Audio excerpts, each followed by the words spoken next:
ini, marilah kita berdoa bersama-sama dengan mengucap basmalah dipimpin oleh Mbak Erika. Doa mulai. Bismillahirrahmanirrahim. Oke, kita absensi dulu. Siapa yang mau masuk hari ini? Nihil. Alhamdulillah, sehat semua ya berarti? Sehat. Oke, selanjutnya kita rutinitas setiap hari pada pagi hari kita, yaitu menyanyikan lagu Garuda Pancasila. Anak-anak dipersilakan untuk berdiri. Pada hitungan ketiga kita bernyanyi bersama-sama ya. Ya, Bu. 1, 2, 3. Garuda Pancasila. Silakan duduk kembali.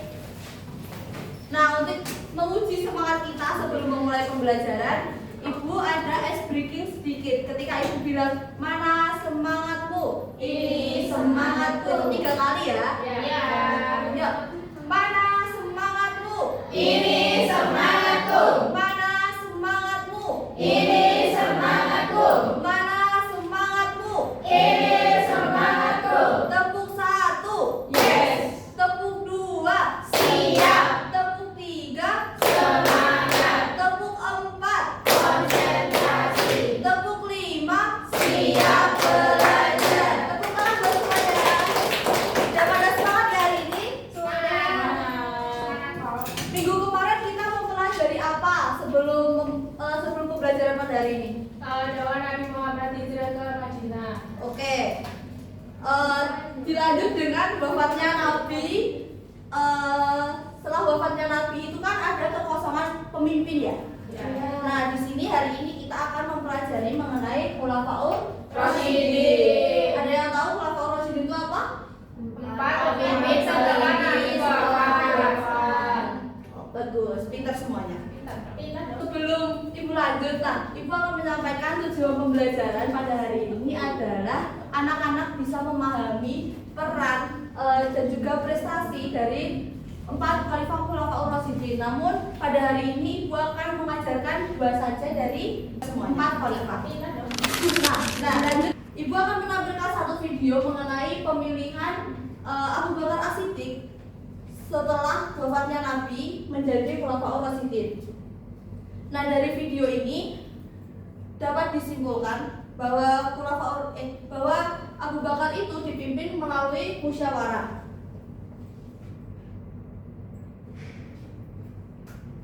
Selanjutnya ada pengertian Khulafaur Rasyidin. Khulafaur Rasyidin adalah pemimpin umat Islam pengganti Nabi Muhammad yang mendapatkan petunjuk dari Allah Subhanahu wa taala dalam meneruskan perjuangan dakwah Islam secara bahasa. Khalifah berarti pengganti dan Ar-Rasyidin itu berarti orang-orang yang mendapat petunjuk.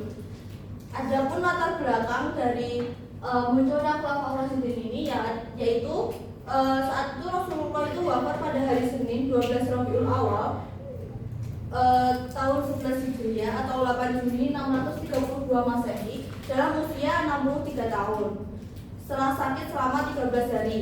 Nah, 4 hari sebelum beliau wafat beliau itu menunjuk Abu Bakar As-Siddiq. Lanjut dengan pembelajaran, yaitu latar belakangnya itu tadi ketika Rasul wafat, 4 hari sebelum Rasul wafat, beliau itu menunjuk Abu Bakar As-Siddiq sebagai imam sholat.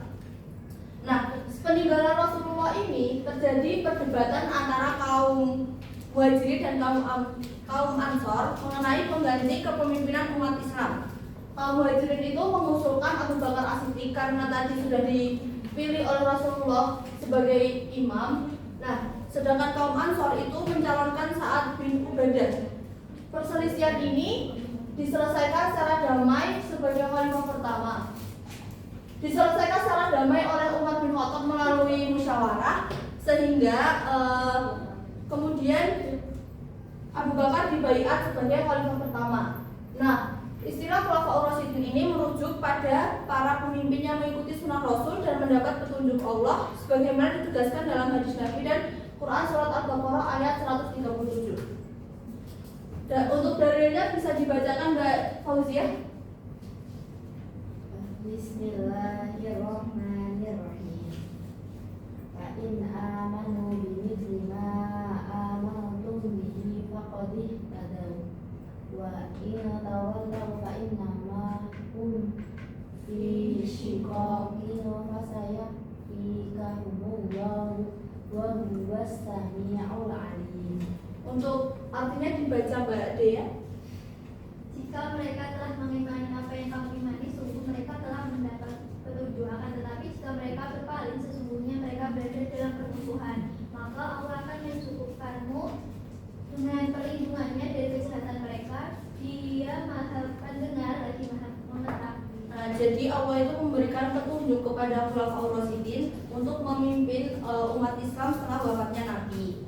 Untuk Khulafaur Rasyidin yang pertama itu ada Abu Bakar As-Siddiq yang bernama lengkap Abdullah bin Utsman, berasal dari Bani Taim dan bertemu dengan sabda Rasulullah pada Murrah bin Ka'ab. Jadi dia masih satu keturunan dengan Rasulullah.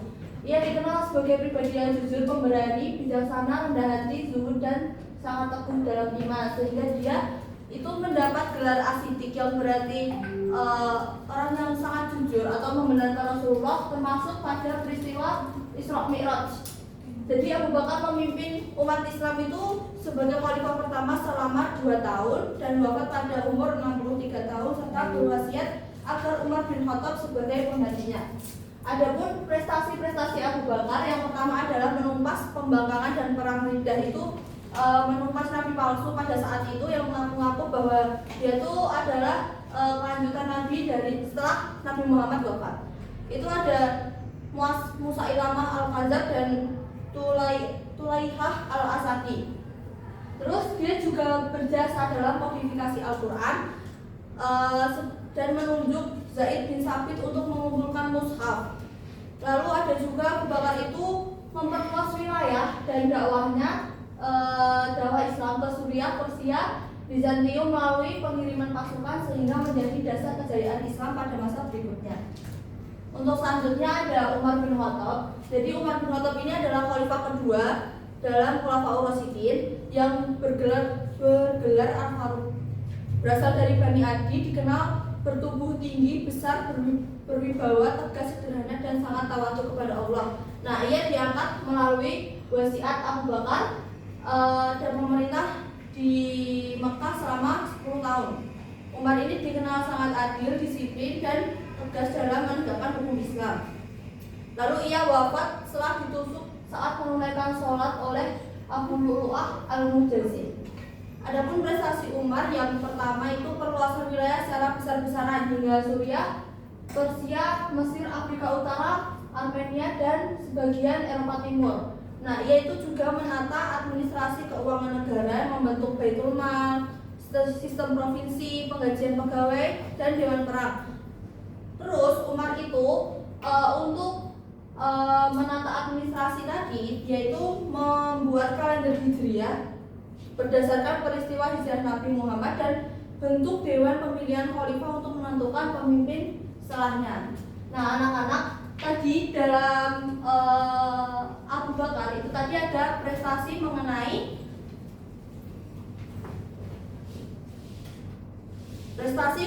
kodifikasi Al-Quran yang diserahkan kepada Zaid bin Sabit. Lalu pada zaman Umar ada prestasi yaitu menentukan kalender Hijriah, di mana dua-duanya itu melalui jalur musyawarah.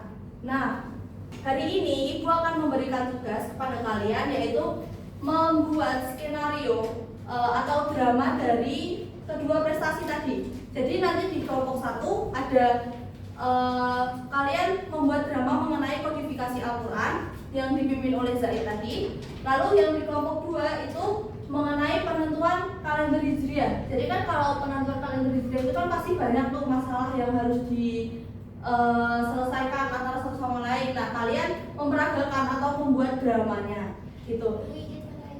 Oh iya. Jadi Ibu kasih waktu 20 menit cukup untuk membuat naskahnya? Cukup. Oke, anak-anak, dimulai dari sekarang ya. Ya, Bu.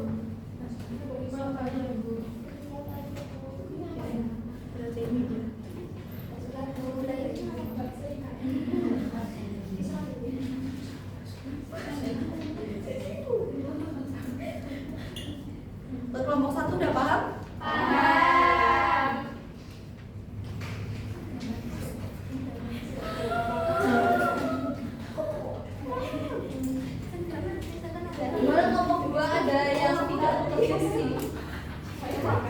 Di sini saya Oke. Iya.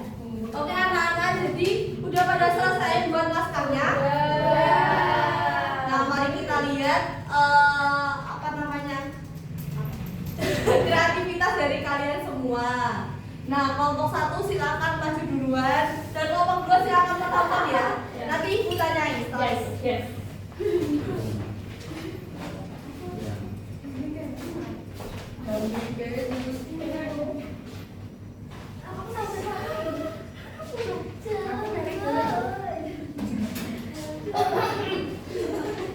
Mulai dong. Ya, mulai. Silakan. Dijelaskan dulu siapa aja tokohnya. Tokohnya itu ada 5. Yang pertama Saya sebagai Saya sebagai sahabat tua.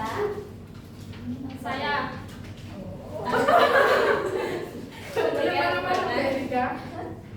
Saya Umar bin Khattab. Saya sebagai Zain. Saya sebagai sahabat 1. Oke. 1, 2, 3 dimulai.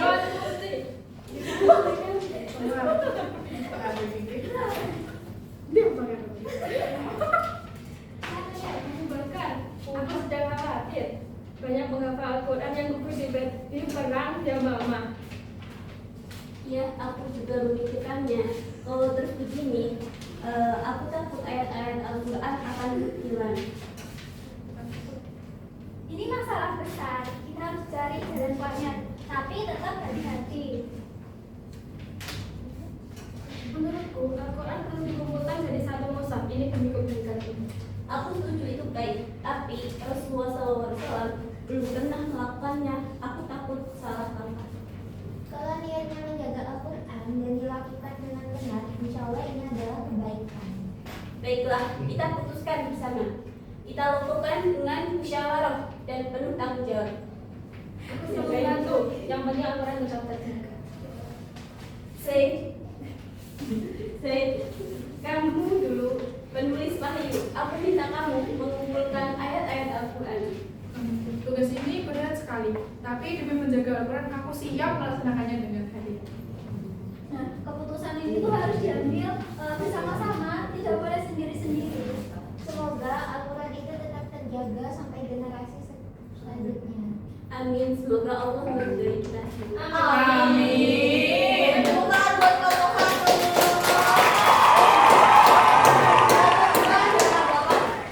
Kalau nggak ada ibu tanggapi.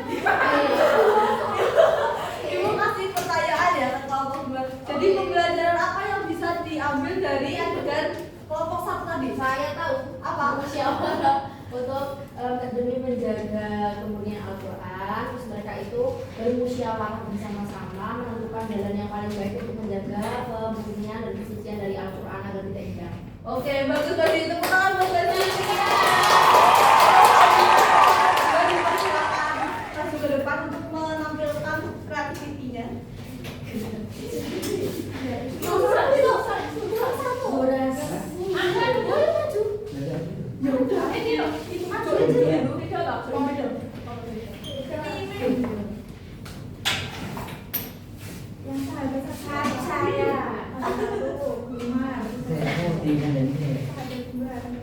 Baginya sama sih.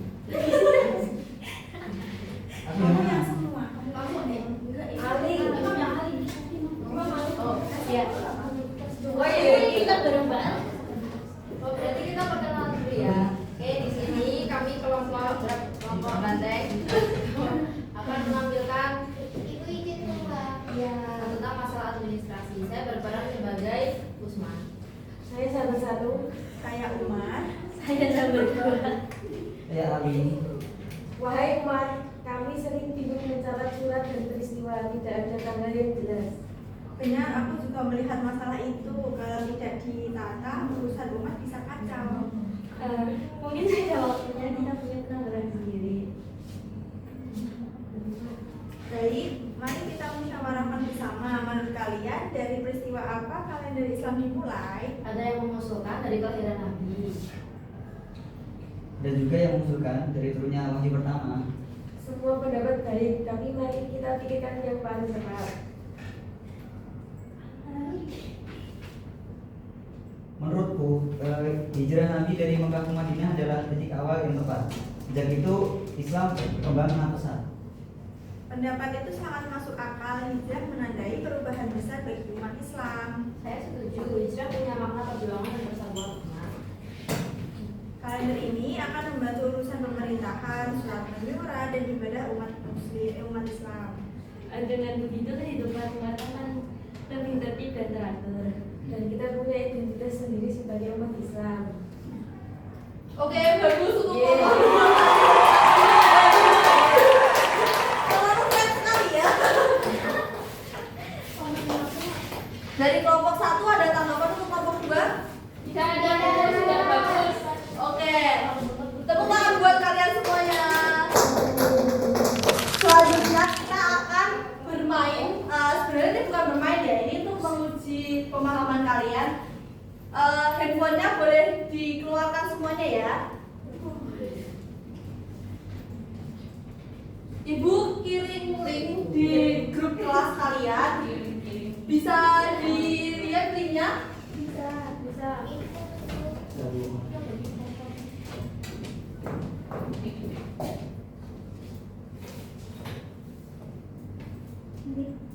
Apa itu?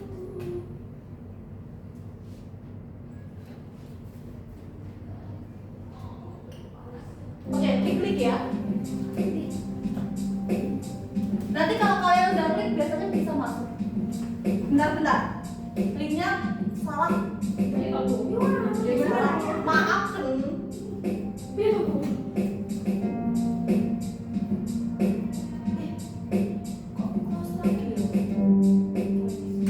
Udah, bisa diklik? Bisa. Siapa tuh? Kim?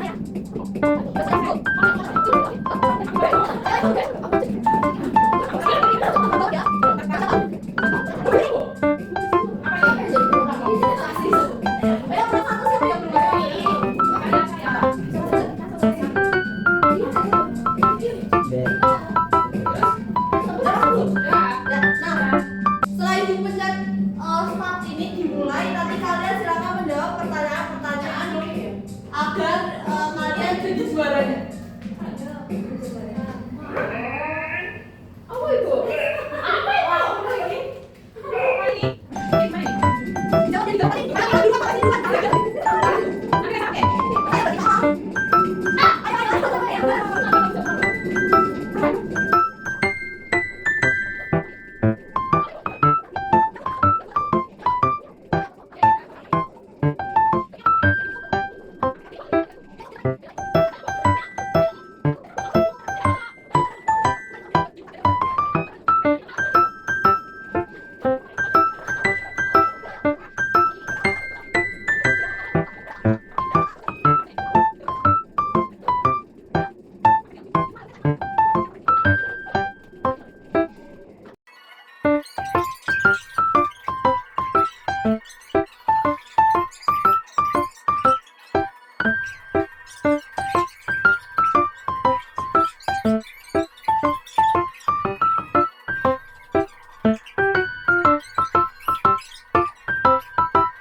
ada keimanan dan ketakwaan kepada Allah, amanah dan tanggung jawab, musyawarah, tadi dalam mengambil keputusan contohnya dalam kalender penetapan kalender hijriah tadi Bu.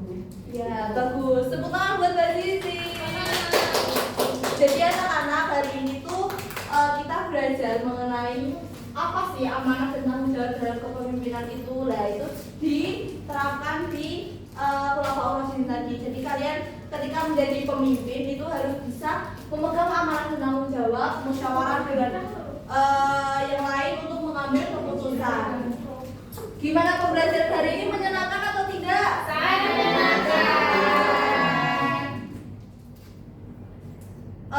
Untuk selanjutnya nanti pas di rumah silahkan kalian membuat analisis mengenai Khulafaur Rasyidin ini. Jadi kalian buat satu lembar aja mengenai analisis nilai-nilai yang bisa dipelajari dalam keteladanan Khulafaur Rasyidin. Nah, pembelajaran hari ini cukup sampai di sini. Kita tutup dengan bacaan alhamdulillah bersama-sama.